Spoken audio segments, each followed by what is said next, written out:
e eu quero compartilhar uma palavra nesse sentido ainda de estabelecer coisas novas, de mudança, a grande virada, né? Não estou falando da virada de ano, estou falando da nossa vida. Eu creio realmente que vivemos uma oportunidade todos os dias, irmãos, de viver coisas extraordinárias, amém? E aqui um subtítulo é o ponto de inflexão na vida. O que é um ponto de inflexão? A gente vê um desenho ali que são dois caminhos, chega alguém caminhando em dois caminhos, um caminho bom, um caminho mau, ou um caminho que vão tomar direções totalmente diferentes. Todos os dias nós tomamos centenas de decisões, todos os dias. Qual roupa você vai vestir, o horário, o que você vai comer, todos os dias são decisões. E essas decisões são importantes, mas não mudam a sua vida. Agora, existem decisões, escolhas, que mudam o curso da vida. E esses são pontos de inflexão. Ponto de inflexão é uma mudança, uma virada radical, algo que você faz e muda totalmente o curso da sua vida. Você lembra de alguma coisa que você fez, alguma decisão que você tomou, e isso mudou totalmente o curso da sua vida? É o antes e o depois? Todos nós lembramos, para bem e para mal. Você lembra aquele dia, aquela situação que você viveu, e depois daquilo lá, a tua vida piorou de forma terrível. Assim como você lembra de coisas que você fez, decisões que você tomou, e a tua vida tomou um rumo totalmente diferente. Isso acontece muitas vezes na vida. A questão é que muitas vezes nós não identificamos. Muitas vezes nós não percebemos. E a ideia é você ter o discernimento para saber o momento que você precisa tomar a decisão certa, que vai dar uma direção totalmente diferente para a tua vida. E essa decisão pode ser hoje. Amém? Então isso é um ponto de inflexão. Por isso a grande virada. E eu vou ler isso aqui para ficar mais claro, assim. É um momento decisivo, uma virada crucial, onde uma escolha ou evento muda radicalmente o rumo da sua trajetória, marcando uma transição de um estado para outro. E se você crê que é hoje, diga: é hoje. Hoje é o meu ponto de inflexão. Hoje as coisas tomarão um rumo diferente. Os pontos de inflexão costumam ser silenciosos. Por isso que a gente precisa ter discernimento para tomar as decisões corretas. Nem sempre vem com milagres visíveis, mas com crises, perdas, confrontos interiores e decisões difíceis. Biblicamente, esses momentos são usados por Deus para romper ciclos e direcionar caminhos. Então a gente vai ver aqui nessa palavra que o que Deus ele quer nos ensinar hoje, que são mudanças, algumas dessas mudanças acontecem conscientemente, eu tenho clareza do que eu estou fazendo. Talvez você decidiu o dia do seu casamento, talvez você decidiu, eu vou ficar grávida. Talvez você decidiu algo que você foi fazer e você tinha o poder dessa decisão. Mas tem coisas que você não decidiu. As coisas mudaram sem uma escolha sua. Quando você se viu, já estava ali. E a coisa mudou totalmente. Né? Então, às vezes as coisas acontecem e a gente não percebe. Mas Deus ele pode nos dar discernimento para a gente exatamente discernir o ponto dessas mudanças. Amém? Como é que você identifica, que antes de entrar na palavra, tá? Quero deixar mais claro o que é essa grande virada. O que caracteriza um ponto de inflexão, uma mudança dessa, uma virada na vida? Talvez você esteja vivendo isso agora. Por exemplo, uma decisão crítica. Geralmente envolve fazer uma escolha difícil, optando por liderar em vez de apenas chefiar, ou abraçar a responsabilidade sobre a sua própria vida. Aquele dia que você não vive no automático, que você, é hoje. Eu preciso fazer uma escolha e tem que ser agora. E essa escolha muda totalmente a sua agenda, muda de repente relacionamentos, muda de repente sua vida financeira, e nem sempre ela é clara. E as inflexões, geralmente elas começam com algo negativo, mas depois tem uma subida drástica. As inflexões, geralmente, elas são mal interpretadas, mal entendidas, porque elas são tomadas justamente porque, querido, se você está descendo uma ladeira e você opta por continuar descendo em sentido que você estava indo, você não tem muita alteração. Mas se você está descendo e você decide voltar e subir, você tem que passar por um processo de parar o ritmo que você está e voltar totalmente na contramão ao ritmo que você estava indo. Isso é uma inflexão. Outra característica que indica que é um momento de virada, quebra de padrão. É uma quebra com o passado, levando a uma nova perspectiva e mudando as nossas prioridades e valores. Sabe, quebrar, não é, sempre foi assim. Lembro que nós fomos fazer um evangelismo uma vez numa cidade chamada Nova Independência, no interior de São Paulo. E a gente foi fazer evangelismo lá, e a gente evangelizou a cidade e tal. E é uma cidade muito católica. E a gente pregava o evangelho, entrava nas casas e falava, explicava, fazia teatro, de todas as maneiras para ficar muito claro o evangelho.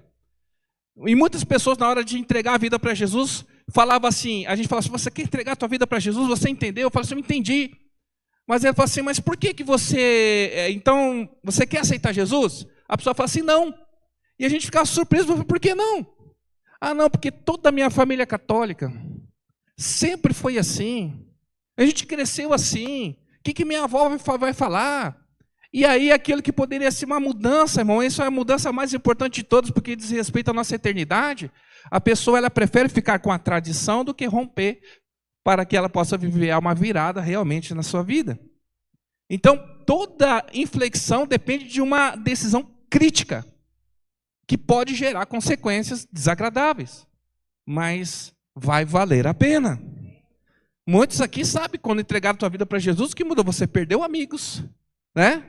Você foi mal interpretado, talvez você perdeu a oportunidade de trabalho, talvez você teve que mudar a profissão. Eu tem um amigo que ele tinha um bar. Alguns aqui tiveram uma noite dessa que a gente foi evangelizar, lembra que a gente foi evangelizar? E a gente conversando no bar, e eu falei, rapaz, o que tu está fazendo aí? Ele fechou o bar e mudou o ramo dele, porque não diz respeito àquilo que ele acreditava mais. Então vai mudar drasticamente, vai custar caro. Outra coisa, quebras de padrões. É uma quebra com o passado, né? É isso aqui que eu falei, né? Quebra de padrões. Às vezes você vem num costume de pecado, num costume de ideologia, de repente você entende que você precisa mudar a sua história, você vai quebrar e não vai ser fácil. Desacomodação pode ser desconfortável, vai exigir coragem para sair da zona de conforto e seguir um novo caminho. Não é fácil. Por isso que a gente fala, querido, cristianismo, viver a fé em Jesus Cristo não é coisa para covarde. Não adianta vir emocionado apenas achando que vai dar tudo certo. Porque servir a Deus não é legal. Ser crente não é legal. Ser crente significa renunciar à tua própria vida.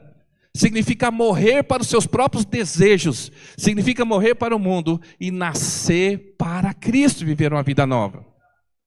Tem, lógico, os benefícios, além da eternidade, além daquilo que é espiritual, existe bênção, favores e tudo mais. Mas, querido, não é fácil. E muitos abandonam quando começam a encontrar resistência, tomou a decisão, eu amo Jesus e tal, batizou, coisa linda e tal, acha que vai ser tudo lindo e perfeito, porque está na moda ser cristão hoje, sabia disso? Está na moda hoje. Está tendo uma movimentação, principalmente geração Z aí, a garotada aí de querer estar na presença, sentir a emoção, porque sentir aquele arrepio, sentir a presença é maravilhoso. Só que no dia mau. A Bíblia fala, esteja pronto para o dia mau.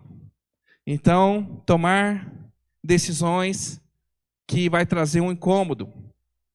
Crescimento exponencial. Após o ponto de inflexão, o progresso e as mudanças tendem a acontecer mais rapidamente. As coisas vão fluir, amém?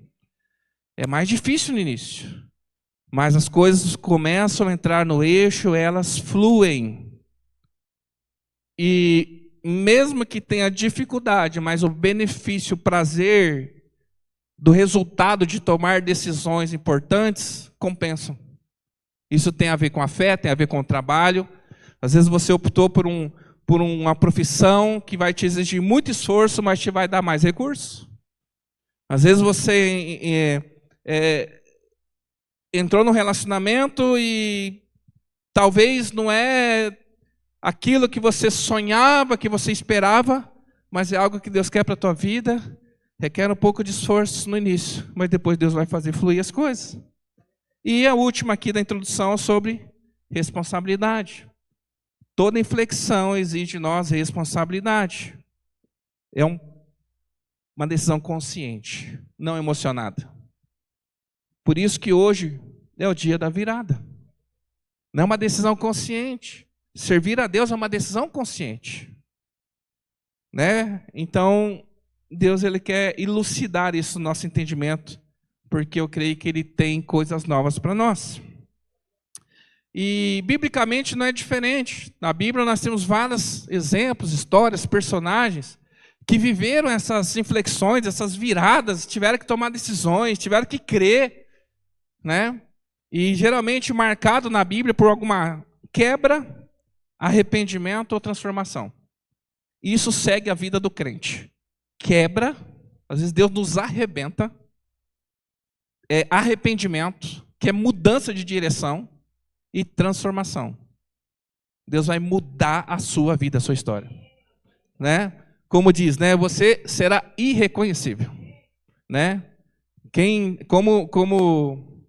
te viu ontem, hoje olha para você e fala, não é a mesma pessoa. Por quê? Porque nós somos aperfeiçoados de glória em glória. Por isso que você não pode viver esse ano da mesma maneira como você viveu o ano anterior, querido. Não existe isso na vida do cristão, não. Nós estamos em constante transformação, em metamorfose, ou então metanoia. Nós estamos em processo de transformação o tempo todo, que a Bíblia chama de aperfeiçoamento. E até quando isso vai acontecer? Até a volta de Cristo, amém? Eu não quero viver uma vida estagnada. Estável é diferente de estagnada. Amém? Então, vamos olhar para a Bíblia e ver alguns personagens, antes da gente celebrar aqui, renovar a nossa aliança, nosso voto. Esse ano, logo em breve, nós teremos batismo, tá bom? Então você que não é batizado, algumas pessoas já têm nos procurado, você que tem filhos que querem se batizar também, pais, a decisão é de vocês. Então procure a gente para que a gente possa já marcar o mais rápido possível esse batismo aí, tá bom?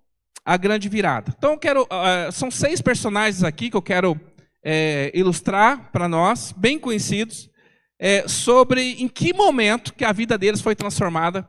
E toda a palavra de Deus é inspirada e toda a palavra de Deus serve para nós como referência, como exemplo. Então nós podemos aprender com ela. Primeiro personagem, querido, é que ele teve uma inflexão, que ele teve uma virada na vida dele. E como que isso aconteceu? E por que que isso aconteceu? É o conhecido como Saulo. Quem lembra dele? Saulo, depois a gente passa a conhecê-lo como Paulo. A inflexão, aquilo que mudou totalmente o curso da vida de Saulo, foi um encontro com Deus. Foi um encontro com Deus. Ele não sofreu um acidente, ele não passou por uma situação traumática, não, nada disso. Foi um acidente que a gente fala que ele caiu por terra, né? Não sabe até hoje se ele caiu do cavalo, ou se ele... mas diz que ele caiu por terra. Então, Paulo estava definido, ele estava muito claro do que ele queria da vida. Ele estudou para isso, ele tinha autoridade para isso, ele era um perseguidor da igreja. Ele estava em missão, muito bem remunerado, muito bem sucedido, e nada o faria parar. Mas ele teve um encontro com Jesus Cristo. O que mudou a vida dele foi um encontro radical com Jesus Cristo. Sabe? Às vezes a gente não... está tudo alinhado na nossa vida, está tudo certo, tudo encaminhado. Aí você tem um encontro com Cristo. Aí as coisas começam a mudar. Lá em Atos, no capítulo 9, você conhece a história. Na minha vida, um ponto de inflexão foi o encontro com Cristo. Minha mãe está aqui, é testemunha disso. Jovem, 18 anos, numa empresa multinacional, ali planejando para entrar, fazer uma faculdade de engenharia mecatrônica, bem empregado, família tudo tranquilo. Não é isso, mãe? Tudo caminhando bem. Na vida da dona Neide também aconteceu isso, né? Foi ali. E aí, de repente, tudo caminhando como não poderia ser melhor dentro daquele momento, daquela realidade, e então eu tenho um encontro com Cristo. E isso muda tudo. Muda tudo, querido. Não foi planejado, não foi desejado, mas essa decisão foi criticada, foi questionada, inclusive por mim, né, por família, por amigos, e todos têm razão, porque não é algo comum de se fazer, mas precisava ser feito. E foi tomada uma decisão.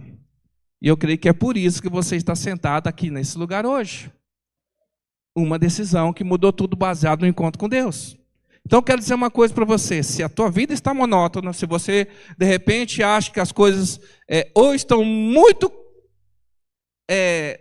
sabe, num sentido assim, ou você não sabe de nada, você não está entendendo nada, eu quero dizer o que você precisa é um encontro com Deus.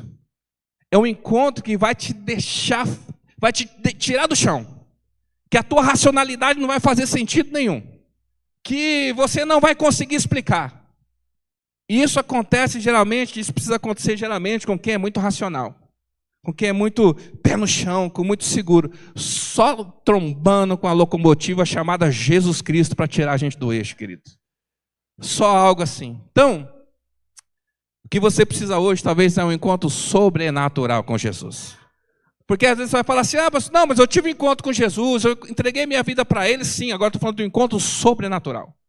O apóstolo Paulo, que ainda Saulo, perseguidor da igreja, estava indo com carta, com recomendação, com autoridade, com tudo para perseguir. Mas diz que uma luz brilhou tão forte, e essa luz, que era o próprio Cristo, dizia, Saulo, por que me persegues? E ele não conseguia explicar, ele ficou cego, ele ficou dependente, ele teve que ir para um lugar onde um homem simples orou por ele e as escamas dos olhos dele caíram.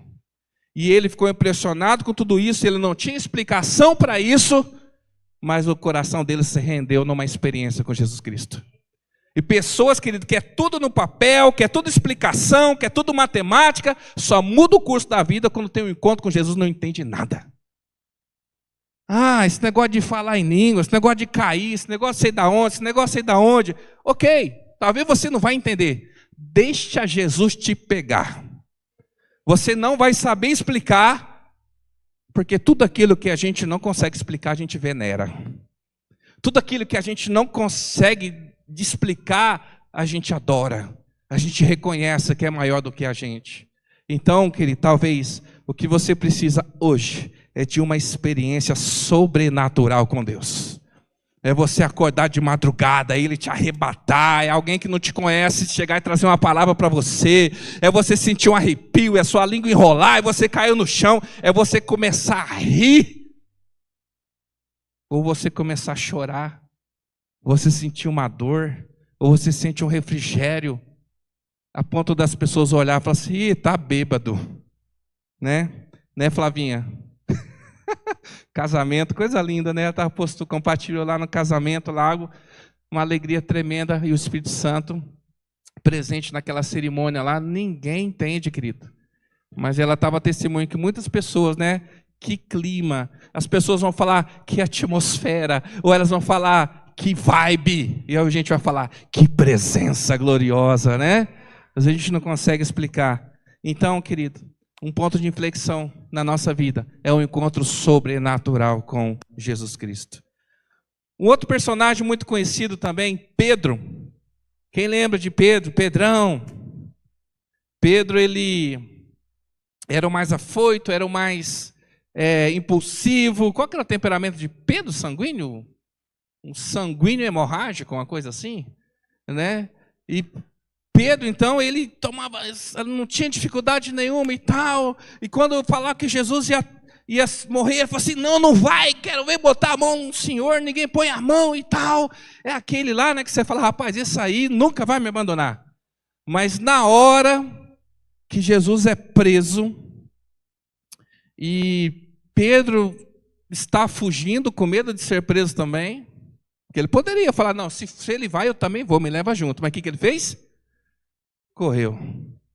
Muitas responsabilidades, né? Tinha a esposa, a sogra tão querida, Não posso ser preso, tenho dependentes, porque ele ali era o mais velho, talvez que tinha mais responsabilidades, mas em um momento ele é encontrado, você vai ver isso lá na palavra, nós vamos ler, abra lá Lucas capítulo 22, só vou ler um trecho, Lucas capítulo 22, e enquanto ele está ali, Jesus está passando, querido, esse é o momento mais, que se diga assim, que existem muitos olhares, mas dois olhares mais intrigantes dos evangelhos são o chamado de Mateus, que Jesus olhou para ele e disse, segue-me, e ele largou tudo e o seguiu, e o olhar de Jesus para Pedro, que Pedro é questionado ali pelos soldados, se ele não era pelas pessoas ali, se ele não era um daqueles que seguiam Jesus, e ele disse que não, e Jesus havia profetizado e declarado sobre a vida dele, hoje, antes que o galo cante, 3 vezes você vai me negar. Então, quando ele é questionado, ele fala, não sou eu, não conheço, não, você está me confundindo.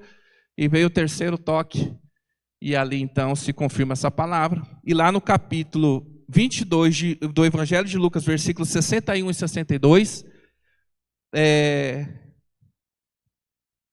tem essa cena, que é uma cena cinematográfica, né? Todos que retratam essa história vão mostrar essa cena. O Senhor voltou-se e olhou diretamente para Pedro. Então Pedro lembrou-se da palavra que o Senhor lhe havia dito.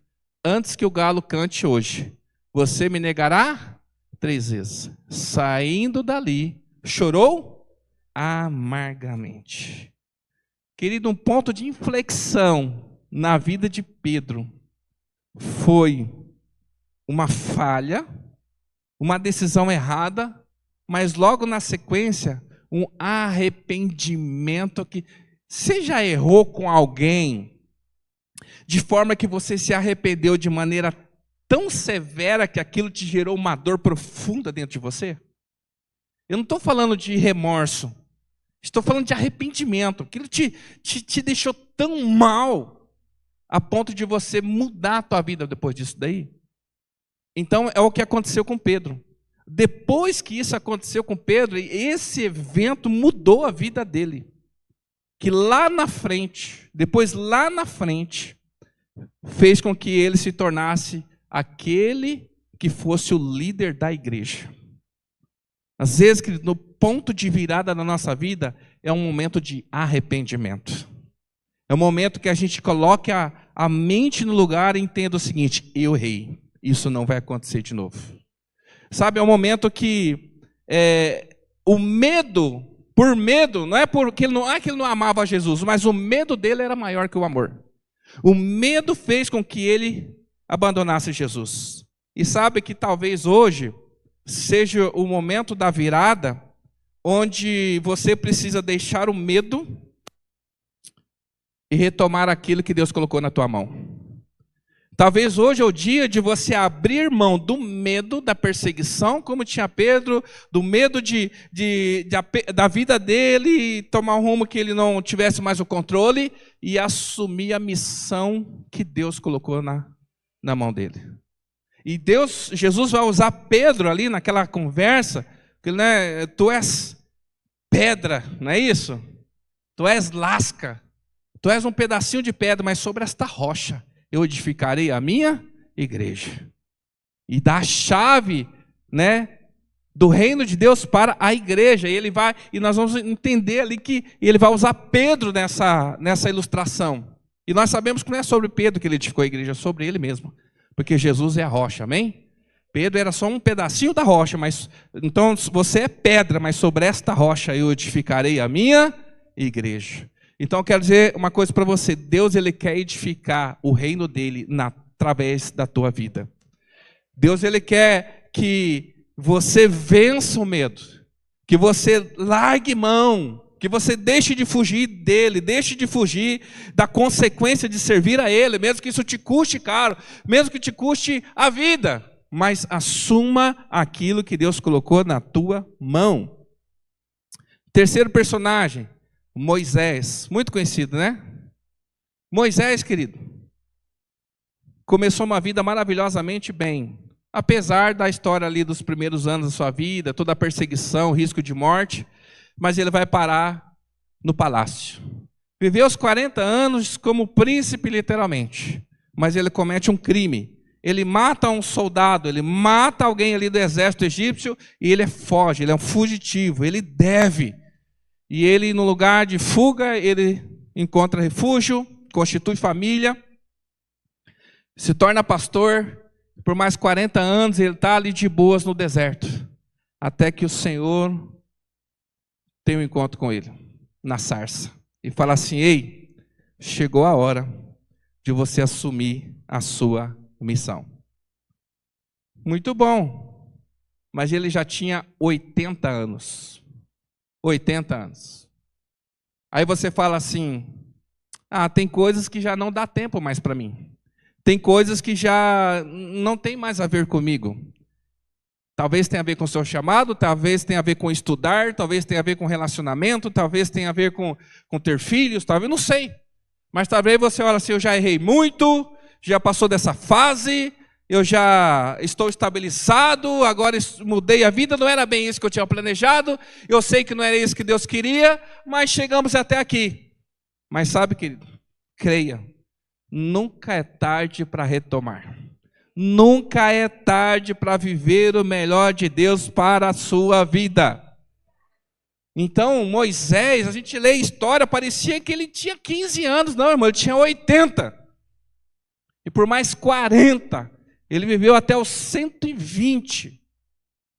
Então, não existe tempo para o Senhor. Ele pode te usar. E outra, ele pode fazer com que aquilo que demoraria 40 anos, 15 anos, 20 anos, aconteça em um dia, aconteça em uma semana. Aquilo que você pensa assim, a gente está falando de viagem missionária, você fala: poxa, mas o Gui está falando são 10 mil, a gente está falando são 20 mil, a gente está falando são quanto? Mas querido, quanto tempo você trabalha para levantar 10 mil?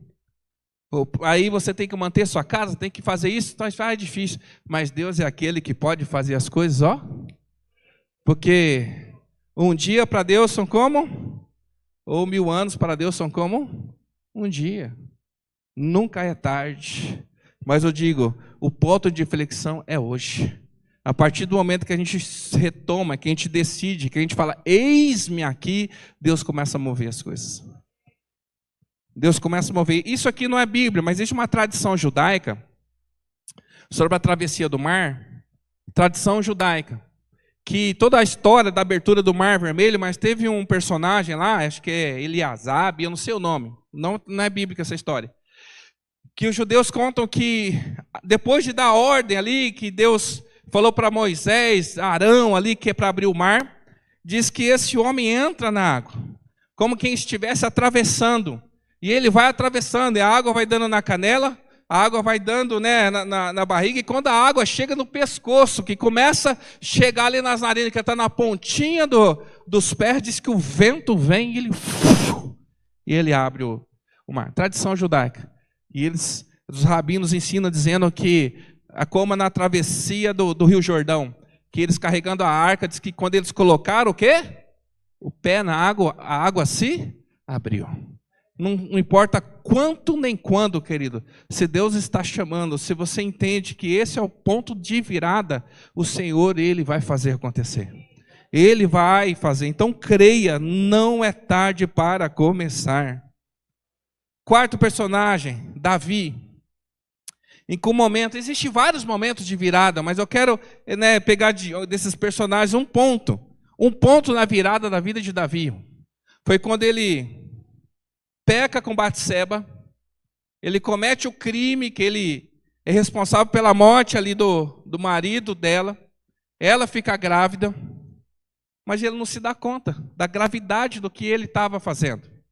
Até que Deus levanta um profeta, Natã, e chega para ele e fala assim: ei, rei, beleza? Beleza? Bom. Deixa eu te contar uma história. E ele fala: olha, tinha uma pessoa que tinha muitas ovelhas e tinha um outro que tinha uma, e esse que tinha muitos foi lá e tomou a uma desse que só tinha uma. O que Davi falou? Como assim? Está errado, não pode. Aí Natã fala, pois este é você.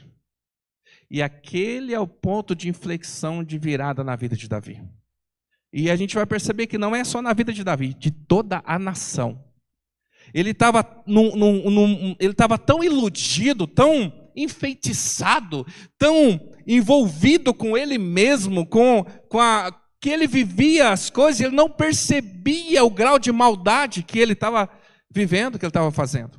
Isso pode acontecer comigo e com você, às vezes a gente não tem noção. Às vezes a gente pessoas nos alertando, ei, não é isso, mas parece que está tão claro para você. Sei lá, eu nem estou percebendo. Que às vezes só um confronto do Senhor para nos parar. Só ali mesmo um momento de embate, um momento de mudança de mentalidade para a gente, peraí, esse sou eu. E a partir daí, então, Davi começa a olhar para dentro dele e se conhecer. E o Salmo 51 vai ilustrar isso muito bem. O Salmo 51 vai mostrar o quanto que isso afetou ele profundamente. Ele vai chegar a dizer que ele estava sendo consumido, que os ossos dele, que ele estava adoecendo por conta do pecado dele.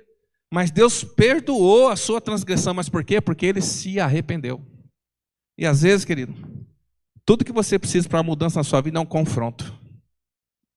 Tem pessoas que, por exemplo, um lugar de confronto é a igreja, sabia? Bom, igreja, aqui o pessoal fala que gosta quando eu estou bravo, né? Porque às vezes a pessoa está na igreja, às vezes vai num lugar só para ouvir aqui, não, você é isso mesmo, você é o bichão mesmo, hein? Você é bonzão mesmo. Então por isso que roda de amigos, irmãos, é perigoso. Porque roda de amigos, assim, apesar deles gostarem da gente nos amar, mas eles querem que a gente seja feliz. E muitos não querem perder a amizade. Então eles vão tolerando, eles vão, mas é legal e tal, e vai, e daqui a pouco, irmão, é bom você estar no lugar onde você é confrontado. Tem pessoas que não gostam de ser pastoreadas, não gostam de passar por discipulado, por quê? Porque lá elas vão ser confrontadas. Elas vão ouvir, está errado, isso é pecado. Vão se dar nome às atitudes, às ações. E aquilo tem que confrontar, irmão. A verdade, ela liberta. Mas não é uma liberdade fácil, não. Uma liberdade na base da guerra. Você já viu aqueles filmes que a pessoa está tão ali, sei lá, fora de si, que chega alguém e dá acorda para a vida. E às vezes é o que a gente precisa do Senhor. E às vezes Deus proporciona uma situação dessa. Às vezes Deus permite que a gente viva situações para a gente despertar e olhar para dentro de nós e perceber que o problema não é o mundo, que eu faço parte do problema. Todo lugar que eu vou é a mesma coisa.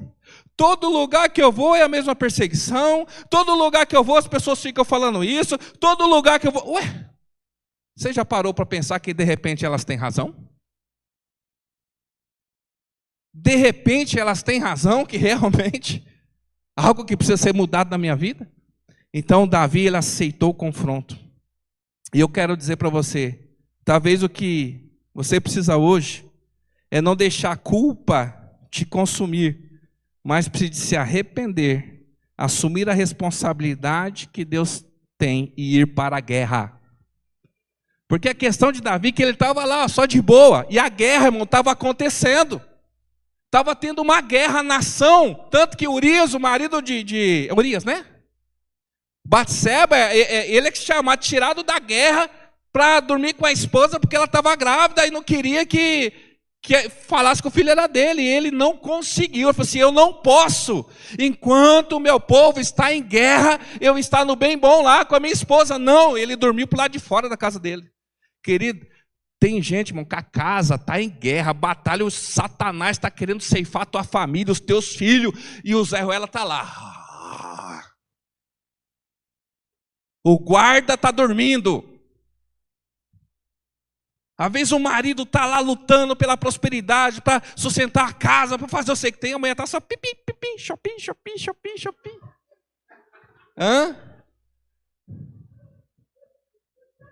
Enquanto tem um na guerra, irmão, tem outro que quer estar no terraço, desfrutando, não tem noção da realidade. Enquanto tem alguém aqui no ministério, indo de madrugada, né? Indo lá para tirar a vida, alguém que está tentando tirar a sua vida, está indo lá não sei na onde para falar de Jesus para alguém, tentando ali com tudo que tem, com todas as ferramentas que a gente tem, salvar o casamento de alguém, e tem o outro lá dizendo, olha lá, no terraço, olha lá. Vai para a guerra, irmão. Vai para a guerra, vem junto. Vem para o fronte, vem para a batalha, arranca essa espada e bora. Então o que aconteceu com Davi? Davi estava no bem bom, pegando a ovelha dos outros. Mas Natan fala assim, rei, se apruma. Ele cai em si. Ele se arrepende publicamente. Ele aceita a correção do Senhor. E aí sabe o que ele faz? Ele chora a consequência do pecado dele, que foi a morte dessa criança. Aí ele vai e se recompõe e vai à luta. Ele vai para a guerra, ele vai e assume o lugar dele de rei, o lugar dele de governo. Sabe o que nós precisamos? De homens e mulheres que assumam o seu lugar de governo. Então o ponto de inflexão é arrependimento e para cima.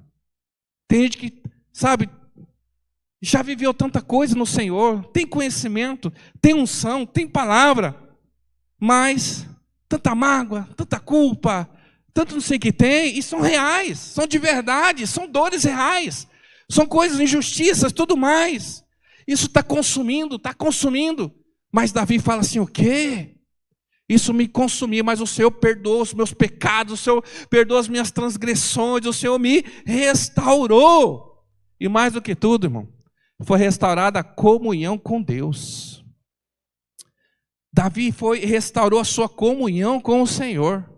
E a partir dali, irmão, depois dessa história, a postura de Davi foi totalmente diferente. Ele erra menos, vamos assim dizer, na trajetória da sua vida. Então, para de se culpar e vamos para a guerra. Amém? Então, esse é um ponto de inflexão.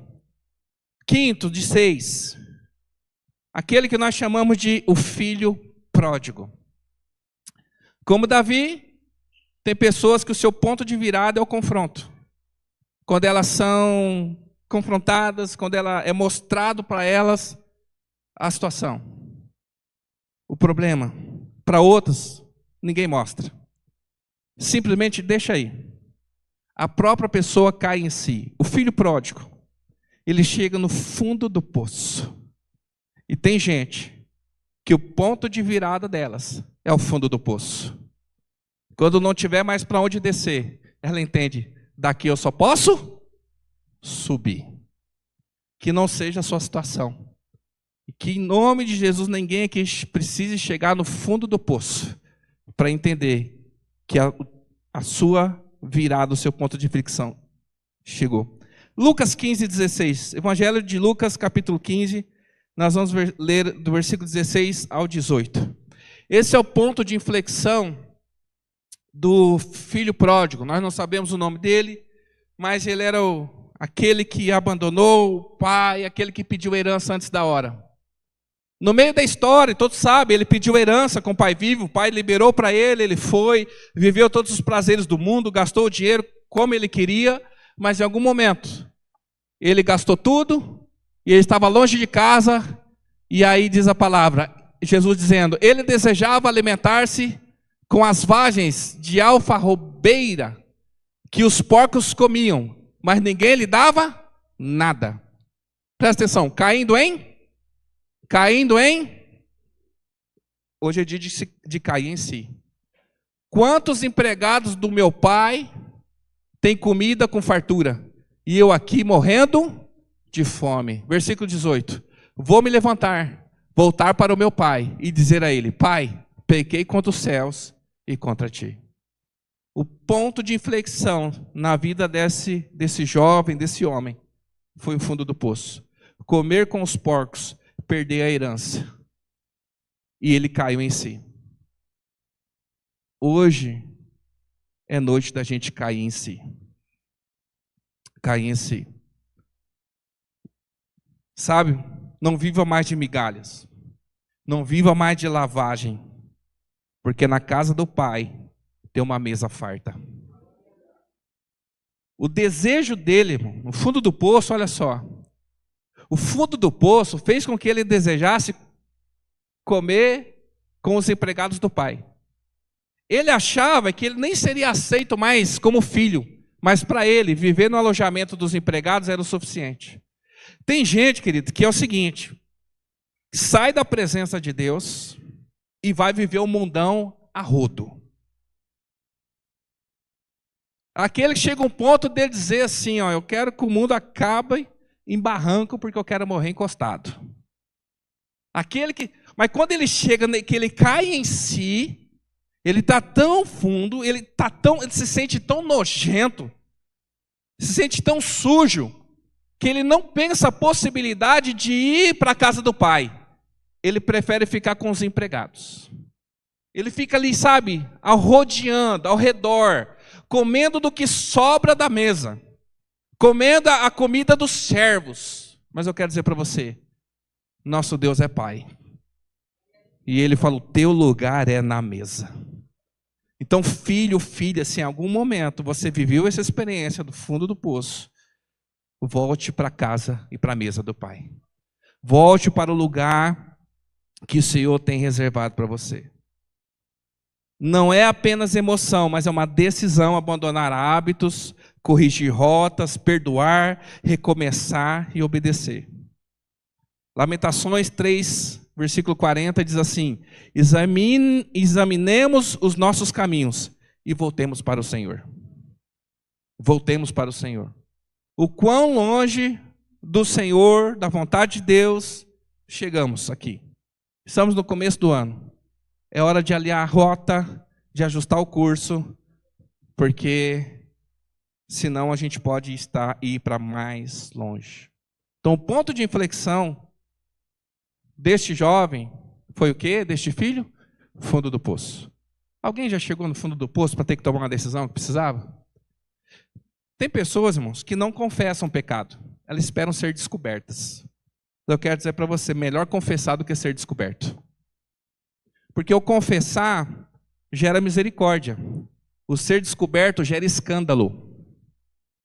Melhor a gente assumir os nossos erros do que a gente ser descoberto dos nossos erros. Traz vergonha, traz falência. E o Senhor, Ele não quer que nós cheguemos à situação. Ele nos quer trazer de novo para a presença dEle. Amém? Vamos para a grande virada da nossa vida? Então, todos esses personagens que a gente viu até agora, de certa maneira, eles são responsáveis pelas crises da sua própria vida. Todos esses aí que nós vimos, Paulo que era um perseguidor, assumido. Pedro, ele caminhou com Cristo, com Jesus, 3 anos, querido. Ele era o mais próximo, um dos mais próximos de Jesus, ele conhecia. Mas ele escolheu trair. Todos que nós vimos, Davi tinha uma intimidade, Davi conhecia, era compositor das canções do Senhor. Moisés, todos esses decidiram, Moisés foi um assassino, foi uma escolha errada. Todos esses provocaram uma crise na sua vida, e em algum momento tiveram que tomar uma decisão de...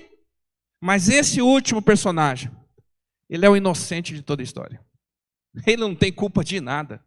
Ele não pediu nada, ele não provocou nada, e por isso que ele acha também que ele não é merecedor de nada. Tem gente, irmão, que tentou viver uma vida da melhor maneira possível, mas foi vítima. Vítima, de repente, de tentativa de aborto, vítima, de repente, de orfandade, vítima, dependendo, de repente, de traições, vítima de separação, vítima da morte, vítima de não sei o que tem, de injustiças. Aí essa pessoa cansou. E o mais grave, em algum ponto percebeu, essa terra, esse mundo não é para mim, eu não sou digno desse mundo. A minha vida não é nada. A ponto de achar também que não merecia nem misericórdia, nem salvação, nem nada. O nome dele? Mefibosete. Mefibosete, querido, a Bíblia conta que quando ele era pequeno, tinha 5 anos, se não me engano, 3 ou 5 anos. Quando então Davi, ele vence ali Saul, e ele vem tomando toda a casa de Saul, tomando todo o reino, Diz que a babá que cuidava de Mefibosete, que era um legítimo herdeiro ao trono, diz que ela, ao fugir com essa criança no colo, diz que ela cai. E no que ela cai, esse neném se machuca e ele se torna deficiente dos pés. Ele não era rei, ele não tinha entendimento de nada disso, nem ele tentou correr, não sabia o que estava acontecendo. Alguém estava carregando ele, caiu e ele se torna deficiente. Ele não escolheu isso, ele não provocou isso. Mas o que acontece agora? Porque um outro rei assume o trono, ele tem que viver fugitivo. Por quê? Porque ele é um descendente ao trono. Quem já assistiu os filmes medievais, que quando um rei assumia, ele matava a família toda, para que não tivesse ninguém que pudesse assumir o trono. Mefibosete era um risco para Davi. Então ele vai para um lugar de miséria. Para onde que ele vai? Vai para Lodebar, uma terra seca, um lugar pouco produtivo, e ele vive escondido. Então ele passa a se esconder. Você conhece alguém assim? Alguém que é vítima do mundo e vive escondido, vive fugindo, acha que não é merecedor e digno de nada. Às vezes vai, parece que é uma ameaça para todo mundo, mas essa pessoa fala, mas eu nem queria ser rei. Eu nem quero. Só quero seguir minha vida. Ele é vítima. Então ele também vai se sentir. Aí vem Davi. Davi aparece. Davi fez uma aliança com Jonathan. Davi fez uma aliança. E Davi vai cumprir aquilo que ele prometeu. Ele fala, tem um descendente? Manda buscar ele. Davi mandou buscar Mefibosete e falou, ele vai comer a minha mesa.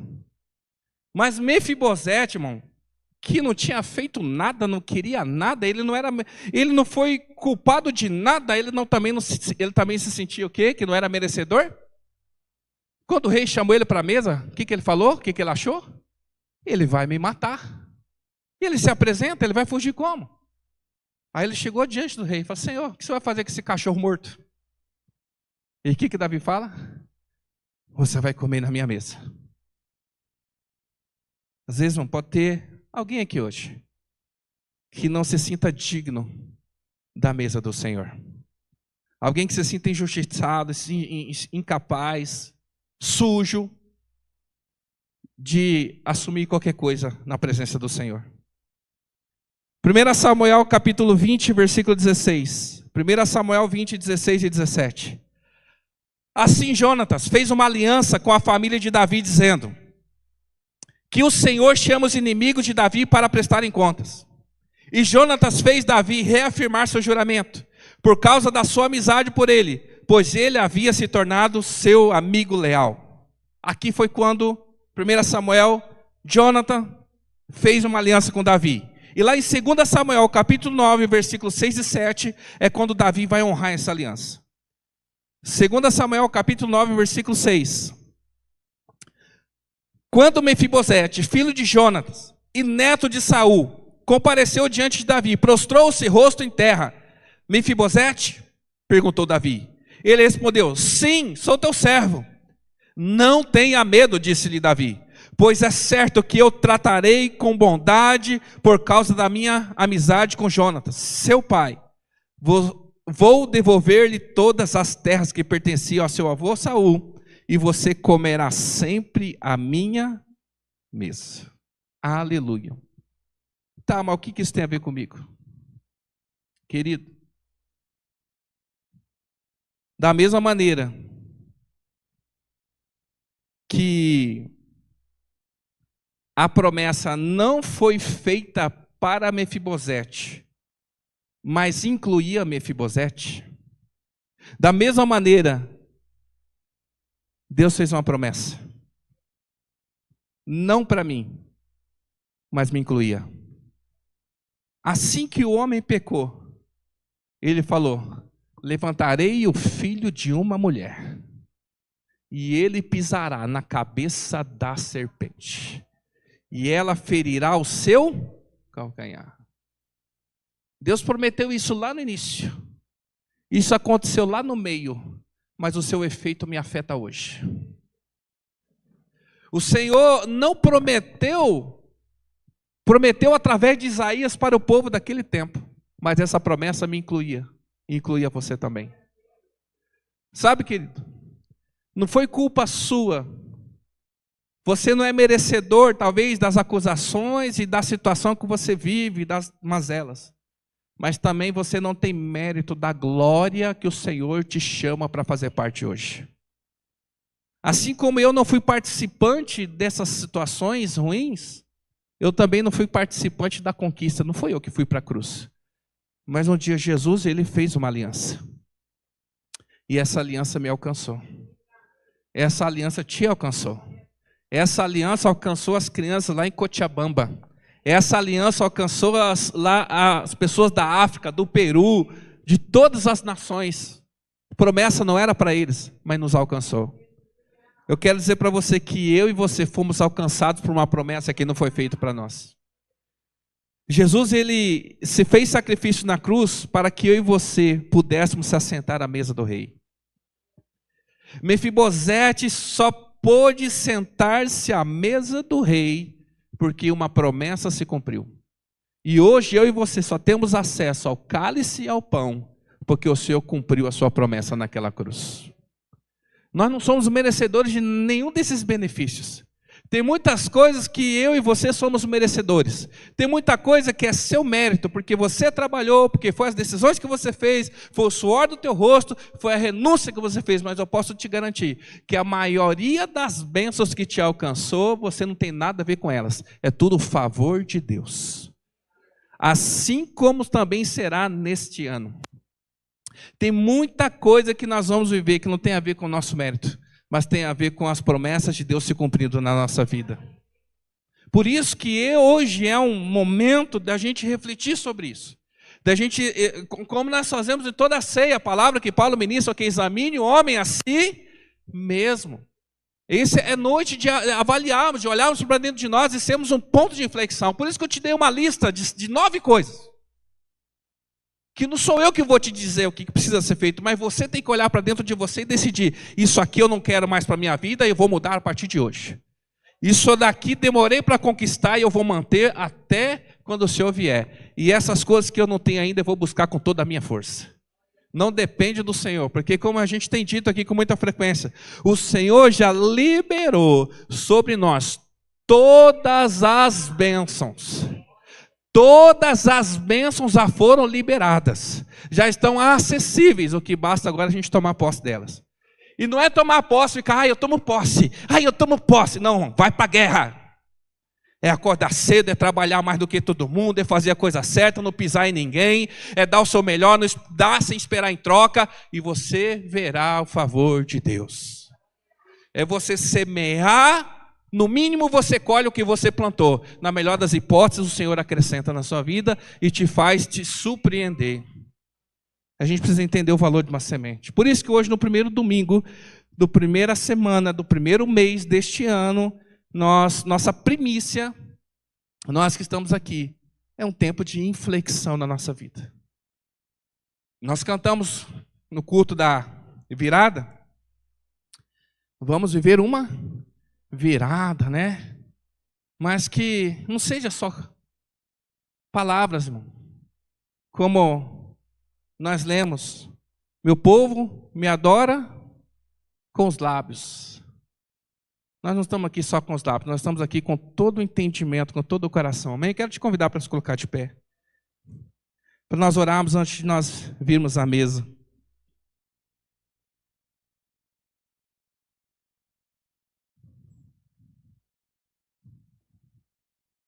Esse é o ano da virada. Mudança de direção. E hoje é o dia que você decide permanecer na presença do Senhor. Hoje é o dia de você ter um encontro sobrenatural com o Senhor. Hoje é o dia que você decide se arrepender e voltar e assumir aquilo que Deus colocou na tua mão, como Pedro fez. Hoje é o dia que você desperta e fala, opa, não acabou não, nunca é tarde. Se Moisés começou com 80, quem sou eu para desistir agora? É só o começo. Talvez essa palavra confronte o teu coração. Davi foi confrontado de uma maneira pior. Ah, pastor, mas você sabe que eu tenho pecado. E eu não sei, Deus é que sabe. Deus, ele sabe. E se você não prestar atenção, ele vai continuar levantando Natãs para apontar o dedo na tua cara e dizer assim, tu pecou. E a guerra está acontecendo, irmão. Vão para a guerra, vão lutar, se levante, trabalhe, vai para cima.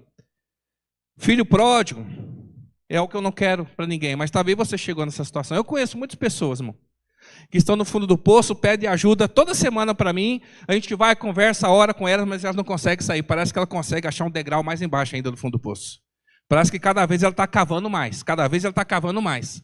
E sair do poço, querido, não é fácil. Você conhece a história do burro, né? Você já viu essa história do burro, né? Que o burro velho caiu dentro do poço, só que o poço já estava seco. Como é que tira um burro do poço? Você não tira. Aí chamou o proprietário, chamou todos os serventes para tirar o burro do poço, não conseguia.